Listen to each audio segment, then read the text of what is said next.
അസ്സലാമു അലൈക്കും വറഹ്മത്തുള്ളാഹി വബറകാതുഹു. ഏറ്റവും ബഹുമാനാദരവുകൾ നിറഞ്ഞ ഉസ്താദുമാരെ, മറ്റു വിദ്യാർത്ഥി മിത്രങ്ങൾ, നാം ഏവരും ഒരുമിച്ച് കൂടിയിരിക്കുന്നത് മാഹിരിയം 2K24 സർഗവേളയിലാണല്ലോ. ഈ അവസരത്തിൽ ഞാൻ നിങ്ങളുമായി സംവദിക്കാൻ ഉദ്ദേശിക്കുന്ന വിഷയം പാളിയിലെ അപജയങ്ങളും ഇസ്ലാമിന്റെ കാലികതയും എന്ന വിഷയത്തെ ആസ്പദമാക്കിയിട്ടാണ്. അതിന് എനിക്ക് അവസരം നൽകിയ ജഗനിയന്താവിനെ ഞാൻ ആദ്യമായി സ്തുതിക്കുകയാണ്. അൽഹംദുലില്ലാഹി അലാ കുല്ലി ഹാൽ. പ്രിയപ്പെട്ടവരെ, 1-2 ആഴ്ചകളായി നമ്മുടെ മുമ്പിലേക്ക് കടന്നു വരുന്ന പത്രങ്ങളുടെ തലക്കെട്ടുകൾ അത്ര സുഖകരമുള്ളതല്ല. അധ്യാപകർ, സ്കൂൾ പ്രിൻസിപ്പൽ, സ്കൂളിലെ വാർത്താ സംവിധാനം 1-2 ആഴ്ചത്തേക്ക് നിർത്തിവെക്കുന്നു. എന്താണ് അതിന് കാരണം? ഞാൻ പറഞ്ഞറിയിക്കേണ്ടതില്ലല്ലോ. തീർച്ചയായും ഹേമ കമ്മിറ്റിയുടെ റിപ്പോർട്ട് തന്നെയാണ്. ഹേമ കമ്മിറ്റിയുടെ റിപ്പോർട്ട് പരിശോധിക്കുമ്പോൾ നമ്മൾക്ക് കാണാൻ സാധിക്കുന്നത്, അതിന്റെ തുടക്കത്തിൽ തന്നെ എഴുതി ചേർത്തിട്ടുണ്ട്, നക്ഷത്രങ്ങൾക്ക് പഴയ തിളക്കമില്ല, ചന്ദ്രന് പഴയ നിറമില്ല.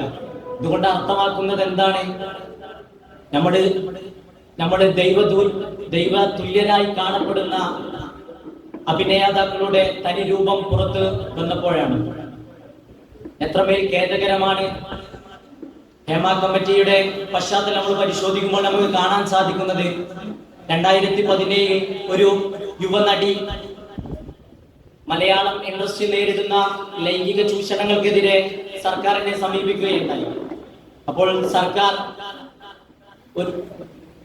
ചീഫ് ജസ്റ്റിസായ ഹേമയും ഒരു 3-അംഗ സമിതി രൂപീകരിക്കുകയുണ്ടായി. അതിന്റെ റിപ്പോർട്ട് 2019 സർക്കാരിന് നൽകുകയും, എന്നാൽ 2024 ആയപ്പോൾ അതിന്റെ മൂല്യം നമ്മൾ മനസ്സിലാക്കിയതാണ്.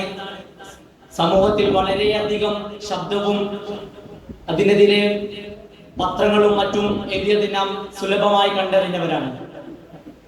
എന്താണ് സ്ത്രീകൾ നേരിടുന്ന വെല്ലുവിളികൾ? സിനിമയിൽ മാത്രമല്ല അവരുടെ ലൈംഗികത അവർ വ്യക്തമാക്കുന്നത്. അവർ സംവിധായകന്റെ കിടപ്പറയിലേക്കും അവിടുത്തെ ലൈംഗിക ചൂഷണങ്ങൾക്ക് വേണ്ടി വരെ ക്ഷണിക്കപ്പെടുന്ന കാലമാണ്. ഞെട്ടിക്കുന്ന രഹസ്യങ്ങളാണ് പുറത്തു വരുന്നത്. മാന്യന്മാരായി കണ്ട സിദ്ദീഖും പൃഥ്വിരാജും നിവിൻ പോളിയും അടക്കം പലരുടെയും പേരിൽ നമ്മെ അത്ഭുതപ്പെടുത്തുന്ന റിപ്പോർട്ടുകൾ വരുമ്പോൾ നമ്മൾ ചിന്തിക്കേണ്ടതുണ്ട്, ഇത്രയും നീചരായ ആളുകളെയാണ് നമ്മുടെ ഹൃദയങ്ങളിൽ വലിയ സ്ഥാനം കൊണ്ട് നമ്മൾ വളർത്തിയത് എന്ന്. ഒരു സ്ത്രീയും പുരുഷനും ഒറ്റയ്ക്കിരിക്കുമ്പോൾ ജനറൽ ആക്ടിവിസ്റ്റായ ആളുകൾ ചോദിക്കും, എന്താ ആകാശം നിലംപതിക്കുമോ, ആകാശം കുത്തി വീഴുമോ എന്ന്. അതിന്റെ മറുപടി പറയാൻ ഞാൻ ആഗ്രഹിക്കുന്നത് നബി സല്ലല്ലാഹു അലൈഹി വസല്ലം തങ്ങളുടെ ഒരു വചനമാണ്. അല അറിയണേ ലാ യഖ്ലുവന്ന റജുലും ബിംറ. അതായത് ഒരു പുരുഷനും ഒരു സ്ത്രീയും ഒരുമിച്ച് ഇരിക്കരുത്. അത് പല വിധത്തിലേക്ക് നയിക്കും. അതായത് ഒരു പുരുഷനും ഒരു സ്ത്രീയും ഒരുമിച്ച് ഒഴിഞ്ഞിരിക്കുമ്പോൾ നമുക്ക് പല വേണ്ടാവൃത്തിയും, അവളെ ഒന്ന് ചുംബിച്ചാലോ അവളെ ഒന്ന് സ്പർശിച്ചാലോ എന്ന് പല രീതിയിലുള്ള തോന്നലുകൾ കടന്നു പോകും. അവിടെ എന്താണ്? ഒരു സ്ത്രീയെ ഒറ്റയ്ക്ക് ലഭിക്കുകയാണ്.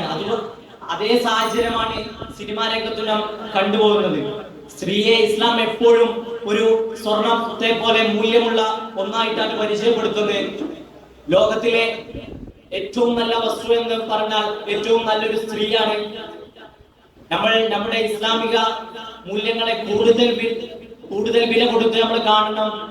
അത് സ്ത്രീകൾക്കെതിരെ ഇസ്ലാം വലിയ സ്ഥാനങ്ങൾ നൽകുന്നുണ്ട്. അതിനാ നമ്മുടെ സമൂഹത്തിന് മനസ്സിലാക്കണം. ഈ അനാചാരത്തിനും ഈ വേണ്ടാവൃത്തികൾക്കുമെതിരെ നാം ശക്തമായി ശബ്ദമുയർത്തണം എന്ന് പറഞ്ഞുകൊണ്ട് ഞാൻ നിർത്തുന്നു. വാഹിർ ദഅവാന അൽഹംദുലില്ലാഹി റബ്ബിൽ ആലമീൻ. അസ്സലാമു അലൈക്കും വറഹ്മത്തുള്ളാഹി.